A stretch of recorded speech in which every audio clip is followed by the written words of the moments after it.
It seems like a million years ago that I was visiting you guys in the set of the first movie, and people knew who you were. You had been in some movies, but Rob was pretty obscure at the time, and you've had a front row seat to watch him go from that obscurity to arguably one of the most famous people in the world.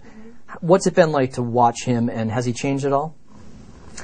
I think he's gotten more confident. I mean, he's just gotten older, just as all of us have sort of gotten to know ourselves a little bit more, because we're constantly put in a position of self-reflection. If you're constantly asked about yourself all day long, it really makes you actually consider what you're saying, and you're in a position where people are listening. So it's sort of, I've seen him grow a lot, and I've seen him get more comfortable with his position. But I also don't see any change in like who he is. But I think we've all gotten better at dealing with this whole thing. Okay, what's your favorite characteristic of his? I don't know.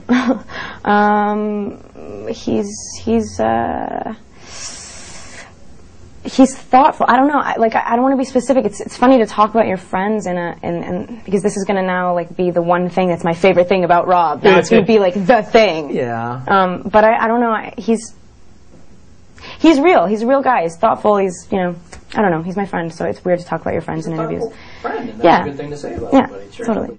All the fans are super excited about Breaking Dawn, and obviously hoping that Breaking Dawn will get filmed. And they wanted to ask you, what scene are you most looking forward to shooting someday? The romantic scenes on the Isle of Esme, or the birth, obviously, of Renesmee? I'm excited about both. I mean, I'm really curious to see how it's going to be dealt with, in a movie form, just because it's so.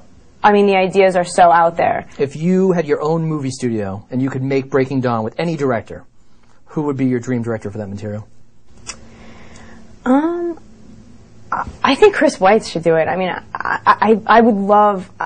I had such a good experience with him on New Moon. He was so considerate and there and passionate and compassionate. One of the nicest guys I've ever met in my life. And he really knows the story and really likes it and really is behind it. And I'm sort of putting that out there right now because I'm sure he's exhausted and wants to spend more time with his child, but I would love that. The press has kind of, scrutinized every moment of your life forever, but if you could just snap your fingers now, appear with a different face, and go out in public and do something, what would you want to do that nobody would bother you and you could just do it?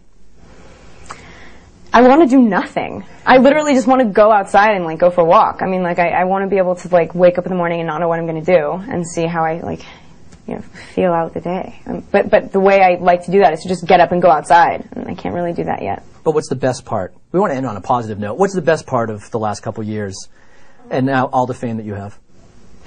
I literally, I get to do every single day, if I wasn't doing this, I would be searching to find the other venue in which I could express myself. So the fact that I get to do this on such a large scale, and I'm the luckiest person in the world. I mean, I